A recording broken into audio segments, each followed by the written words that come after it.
Asham. Kana godi gabo.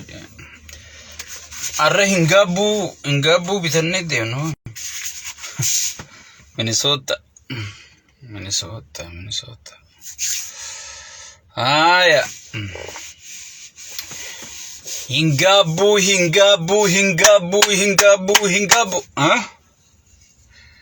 Arra wanni baasu deema barra. Walle maasho teenya san. Hadami dararin jawe keenya gorensi warani ni baga hingabunu fiddani. Arra hingabu hayenne deemu jira.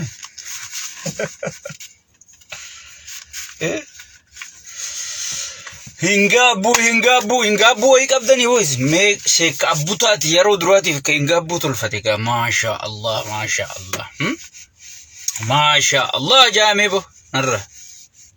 wa alaykum salam wa rahmatullahi wa barakatuh. Adami dararini sheek abuta korensi warani jawar mama korensi warani ni jechuni deemna gabu warra. Ay Minnesota.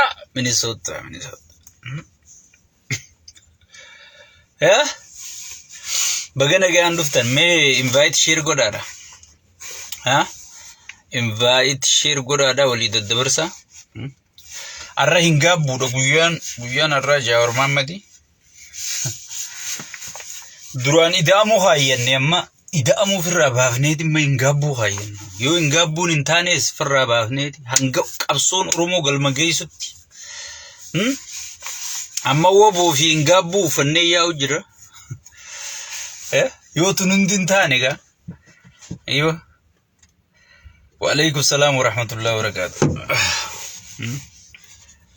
Akami jirtan me izin. Adami dararini jawe keenya korensi waranini adawin inanini jawe keenya korensi waranini adawin indani jawar mama gore akas jechuun deemna gaabo arra hingabuudhaan akas jechuu deemna. Akkami mee namni sagaleen tiyyatun taateef takka arra tanaanin jawar mama simadha jeedi. Hingabu hayyadee deemu jira. Hingabuun kun hedduu isinitti mul'atu fakkaatti. Arkitan hingabu jaa. Kitaaba san kaayyannee deemu jira. Isinni bittanii angaanarraa hafa kitaaba guutuun fuudhee kaayyadee deemu jira. Yoo walleen tunni taatii warri jettan takka ol facaasa. Wa alaykum salam wa rahmatullahi wa barakatuh. Me share invite goda. Arra dubbiin jajjaba. Tokkoffaa gartee Jawar arra dhufee nu bira jira. Sanirraa isiniin dubbadda. Itti aansuudhaan Ustaad Raayyaa Abbaa Maccaa irraa isiniin dubbadda. Gartee isi wanni gootan maal gootan invite share gootaniiti sheekha bagana gaan dhufte jettanii nasimachuu qofaa jechuu ilillii ol facaaftanii ay sheekha keenya isan nurraa baddan jettanii bakka garaa kana naraasu ni jiraame garaa naraasu qofa isin hojiin teessan. Wa alaykum salam wa rahmatullahi wa barakatuh. Welcome. Adami dararini jawe keenya korensi waranini adawin inanin jawar Muhammad injifanno malee duban deebini yo ustemmo waldabna beeki jetti walleen. Wa alaykum salam wa rahmatullahi wa barakatuh. Adami dararini barmichiyoon su wallee professional be yo amma dhaloonni dhufulleen bar nu duuba Adami dararini janiituma hoogganaa isaanii khagaafasi qoreensi waraanini qofa janiinsi برن مني حررجي خون متعجباتي والله ما إللي أعرف ما شو تيجي سني إللي ولا أعرف ililli olara maashoo jaalalaa jaa sigale maashoo deenya gorensi waraanini anawi indaan maashoo deenya gorensi waraanini jaani wa alaykum salaam wa rahmatullahi wa barakatuh bagana gaan duftani arra hingaabbu qabna warri amma seenaa jirtan hingaabbu tolfannee deemu jirra isin hingaabbu ni bittani me an qaamatti nu fadhee deemu jira jechu gaafa isin qabisa bi gubdan sanii san ufadheetiin deema barsheeyni kun sheekuma ajaa'ibaati hayyee amma itti seenna yeroon qabnu maaliif arra keessummaa jabduu nurra jira Minnesotaani yeroon qabnu arraga keessummaa teenya simachuu yaa'u jirra irra deebuudhaan assalaamu alaykum wa rahmatullahi wa barakatuhu kabajamtootaa fi jaalatamtoota Facebook sheekka abbutaa baga hundi keessanuu dhuftanii nagaan eegaan isin fuudhe booda amma gara sagantaa khiyyaatiin seena arra kuma beekamu Minnesota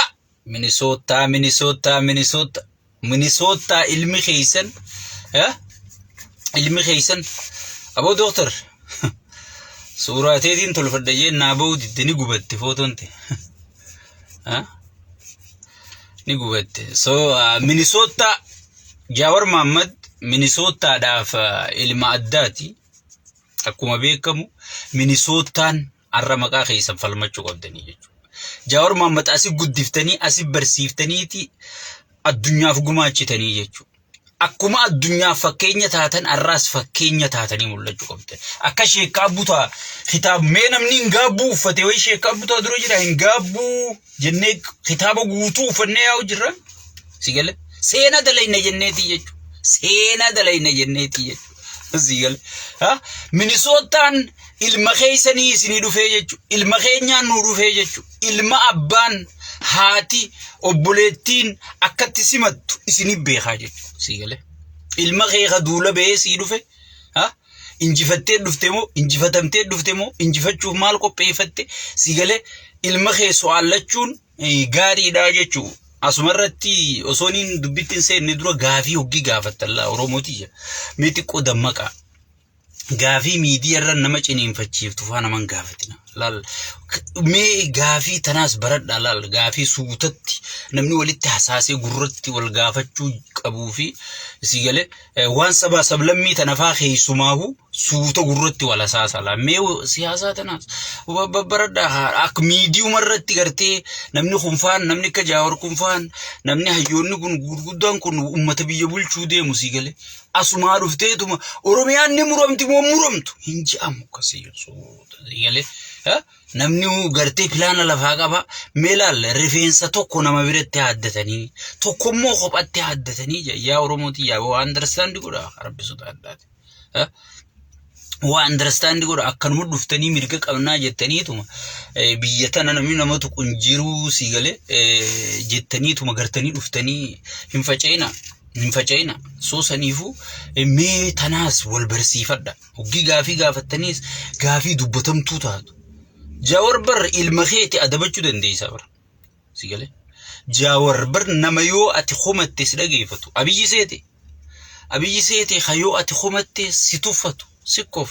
enjoy itti godhu nama jeesee biqiltuun irra dhaabaa biqiltuun sun hagaaddisa taatuu fi isa seete isaa miti lakkee nama yoo ati xumatte illee si dhageeffatu jechuudha gurbaa kanaan sirriitti itti dhiyeenyaan hin beekaa jechuudha durirraa qabee isinunni beektan so nama gartee haartiin isaa hogii dhaawamtu Oromoodhaaf dhaawamtu gartee gaafa duraa san nu harkaa jarjareeti dura dhaabbanni malee gartee isa dura dhaabbachuun isa leenjiftee as baatee sigale leenjiftee gurbaan akka qirame namicha ballicha manzaraa kaayyatee dhiyeessisan faa riyoo wanti san isinii barreesseetiin jiraamee gabbuu alaala bar gaafii inni namichi sun dhiyeesseef akkatti Jaawar deebise Oromoon tun nasiibuma qabdi hayyoota keessaa finnee soggii jan qarakkanaa kana Rabbi as baasaa jechuudha so saniifuu hoggii gaafii wal gaafattan gaafii diinni nama gaafatu faa hingaaf mirga qabdan garuu Jaawar deebisaaf qophiidha an gartee akkuma ilma keessanittiin isinitti hime malee waan feeta yoo gaafattan nama gartee gaafii sodaatuu miti hooggantoota Oromoo keessa namni gaafin Suudaan jaawar maqof sigale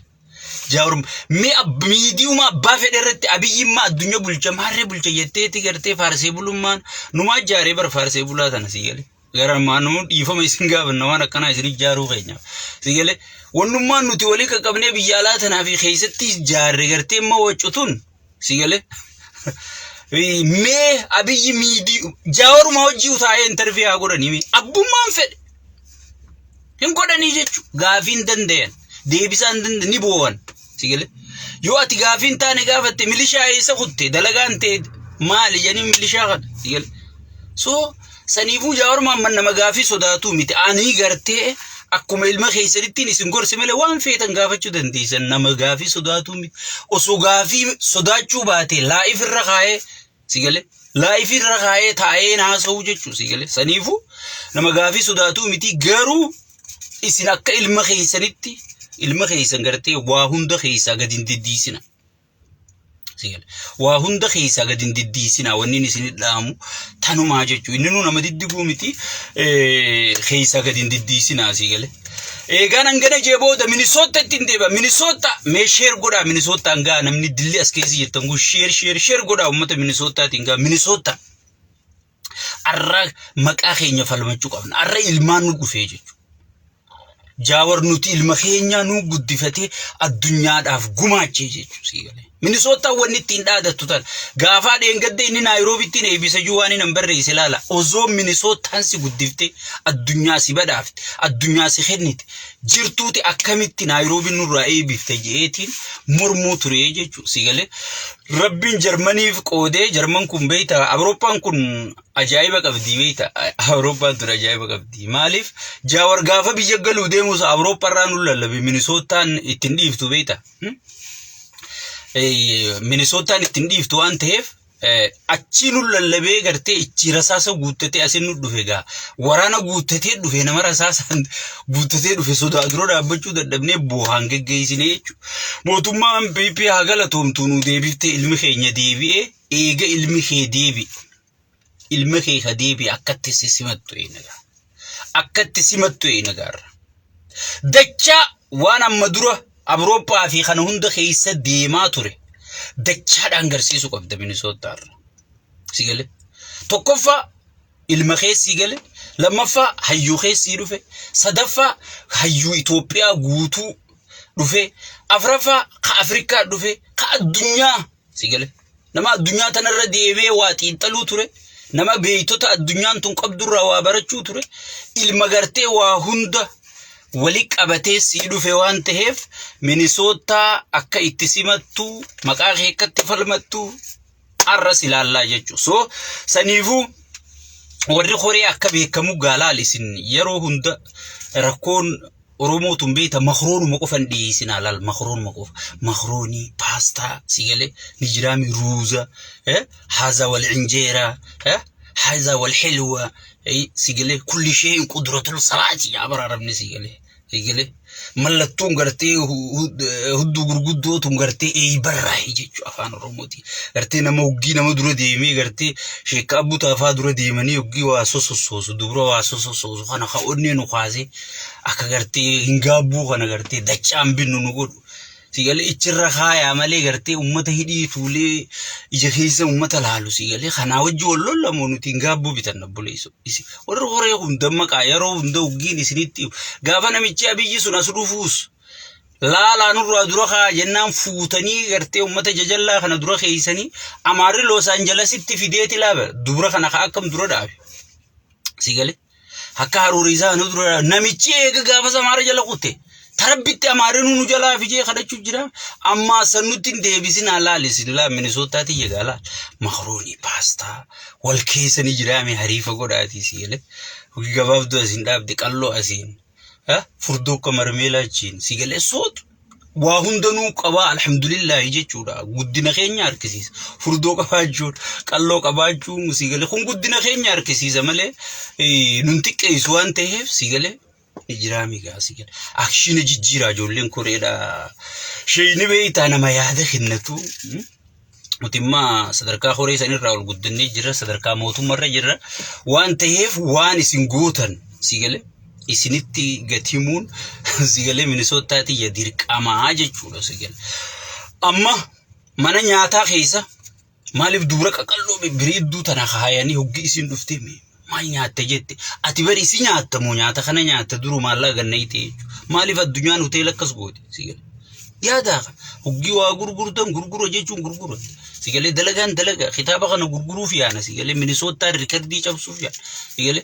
Asuma agartee dardarri qamaachaan kun nu keessaan fiigoo zoon hin taane dubiruu maal barbaadan sheekoo jettee dhuftee hoggi isin nagaafate wohuma is kitaabota sana maariifiti jaallaa sheeni darasoonni sheekaatis so saniifu laal isinis gaa hariifaan hoggi waa guutan waa godhaan isinin jaallaa warri qoreetis gartee dubbiin warqa walitti laaqina akka gaafa kan nu kasaartan sani nu kasaarinaati. Nijiraami Minisootaati gartee waan akkasii goggodhaan isinin jee waan akkasii goggodhaa waan akka ijoolleen biyya Arabaa gootu ijoolleen biyya Arabaa sun faan bar dubura kana laqa burtukaana fakkaatu kulli shay'in min al-hilwa kan arabni jee kallalaalu kana imaamata kana akkana godhaati yalee lallaalu kana ichi dhadhaabdee hoggiitun ichi aadaa Oromoo tana gajjettu Oromummaan tun samii garroobde moo dachii dhufte jee Araboonni hundi hanga konfiis ta'u akkas nama gooti bar ijoolleen manfo'aa fi baankirraa jidduu jiraattu takka sigale akka waa baradhaa kaasa isinis laallaa diyaaspooraa fi yaariifataa biyya ariifaatu jirtanii hariifataa eegaan hangana isiniin jee booda amma karaa dubbii ustaada keenya ustaad Raayyaa Abbaa Maccaa kanatti ci dabarra biyya teenyatti wanni jaanni beeyta hoggi mahimaa kan namni foon qaalluu nyaatee fi dubbataa jaan amma isa san jijjiiree maaliin jee namni wallotti gufate ummanni walloo kun Oromoo keessa ooliyaadha wallahi ummata karaamaa wahii qabu wallu baanan tun mee nama meeqaa walluma tuqee khasaare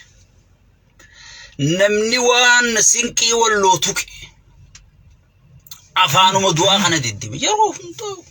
afaanuma allayyaa kana deemame ilaala digale so sun isiniif galaa jechuu keeyse isinii ibsuun barbaadu garuu ustaad Raayyaa wanni naan jalatti arke baga Los Angeles Californiaan akka Gaazaa taate waan takka xiqqoo waan hin galiniif jiran fakkaatti. Los Angeles sun universitiin dura gabbaatee ummata maskiinaa Gaazaati sagalee taatee arihamtee hidhamtee ijoollee haga ammaa hidhaa jirtu jira ijoolleen California sigale hanga Israa'el lola dhaabdutti hingallu jette sigale universitiin dura baate University California bakka amma gubachuu jirtu ta'uu kana ustaanni keenya ni beeka sigale mee yaadachiisaa jechuu yoggi isaan gartee juuza dhuganii asu taalanii waa katabantan waa yaadachiisaa goota kiyyaas jettee faarsuu mirga qabda goota kee kana kararratti itti fachaa deemuun garuu dirqamaa jiru akkuma faarsuu fi mirga qabdutti kararrattis itti fachaa deemuunis dirqamaa jiru sigale warri dhumu jiru kun miskiina warri dhumu jiru kun manni gubachuu jiru kun mana miskiinotaati malee mana warra nama fixeesanii miti warra gartee Hollywood keessa dhaabbatee komershaala waan Israa'eliin goonu je sigale hin goonu je dura waan jarri sun godhe laala dura waan jarri sun godhuu ture akkaataa isaan itti Gaazaa bira dhaabbachuu turan akkaataa isaan itti ummata Gaazaa san gargaaruu turan sigale seenaa san gartee seenaa san dubbisaati laalaa qoradhaati ustaada keenya ichi booda yoo homattan gaariidha jechuudha shari'aa muslimaa keessa namni qawween qabne miskiinni siviiliyaan sigale haa gubatu hajuu hinjiru jechuudha takkaan dhageenya ani muslima ani sheek abbuu taati muslima bira kutee sheekha yoo sigale saniifu wanni kana jaamtu jirtu wanni ati gaazaadha sagalee ta'u jirtu gaazaa ifiifu arra warri gartee khiniinatti buusu jiru warri nyaatatti buusu jiru Ameerikaadha sigale Ameerikaadha ati nama muslimaatiif rakkata nama muslimaatiif da ummata jimmaa kana kasi cafaqu jiran kan irraa dhalatte san mee milishaa san sagalee ta'e gabbee si dhiira mee milishuma akkasitti gartee asaamino al-ghalb al-qudur je sheekutii teenya salphisu haadha teenya irra mana diigu abbaa keenya irra mana diigu sigale mee sanii gabbee sagalee ta'e si dhiira dhuguma muslimaa hadoodda maaltu gaazaa fagoo san si geeyseeyo ma sibira jirti bar ollaaqee yoo namaa sagalee ta'uu baatte yoo muslimaaf sagalee taate yoo muslimaaf kan dhaabbattu taate sigale mee gaduma bayi ummatuma jimmaa kan gibiraan gidirsaa jiru gurbaan keeysan keenya jetteem warri jaawarii fi inni ka wal dura dhaabbattan lallabaa turtan baga gammaddan jetteetu isa bira dhaabbatteemi sigale mee gabbahiiti ummata naannoo Oromiyaa kaan dhiisi jimmuma bakka keeysaa dhalatte mee kanaa sagalee ta'e Ameerikaa silaa'uu gaasintuu itu bakka Ameerikaa irratti muslimummaa agarsiifatta Ameerikaa irra muslimummaa agarsiifatta America jechuun is my country American biyyattii sigale biyya gaafii keessa gaafachuu dandeenya biyya gaafa keessa teenyee gartee Gaazaa ajjeesuun Israa'el no jenne sigale dura dhaabbannee mirga keenya falmachuu jirru mee ati jimma keessa teessu san keessa mirga kee falmadhu sigale ichitti ummata gibiraan gurbaan keeysan gidirsaa jiru ummatuma jimmaa kan cafaqaa jiru kan manarra diigaa jiru viidiyoo manuti poosti goonu tan mee takka poosti godhi si dhiira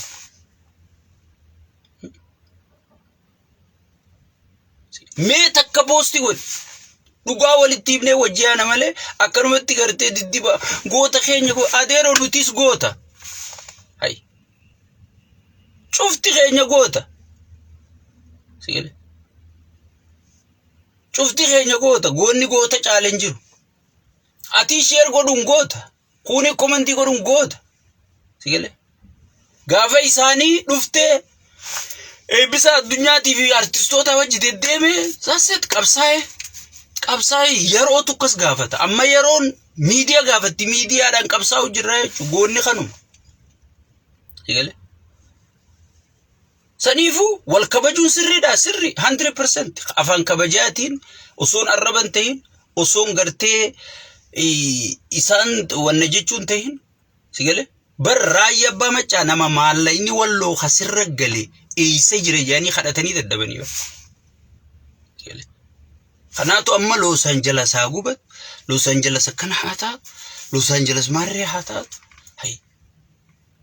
tiru waan Los Angeles keessa dalagamu jiru shaytaanni dalagamu jira yes khayriini dalagamu jirti ilmaan muslimaa meeqaatu gocha keessa gubateer sigale dis waa'ee Los Angeles waan guddoodha waan addunyaati Ameerikaan teekar godhu dandeessi rakkoo isi mee ati ummatuma muslimaa kana biyyi fitu jiru mee kanuma sagalee ta'e ati siitu sheekha dhugaati siitu ustaada haqaati siitu dhiira dhugaati sigale mee isuma kanaaf warruma saniif sagalee ta'e ani gaafas wallahi billah asirratti sida waddaa jechuudha gaafa ati gabbaatee viidiyoo takka du'atan mana diidan kana dhaaba du'atan dhaaba sigale gaafa ati jette sigale hay bar yaa obboleeyso ilaalu ana mayorin astaaye Ameerikaan gaan fedhe arrabse mirgaan qaba biyya mirga qabdu keessatti yoo duuteefillee mirga qabdaa jechuudha teetiifu mirgan qabdu mee mirga namaa kamiif fal mirga nama mirga ifi falmeetu mirga nama falmaa asaaminoon viidiyoo nu bira jiraame asaaminoon ummata muslimaa sheekotii san ka huccuurraa yaasi jaabar viidiyoo irratti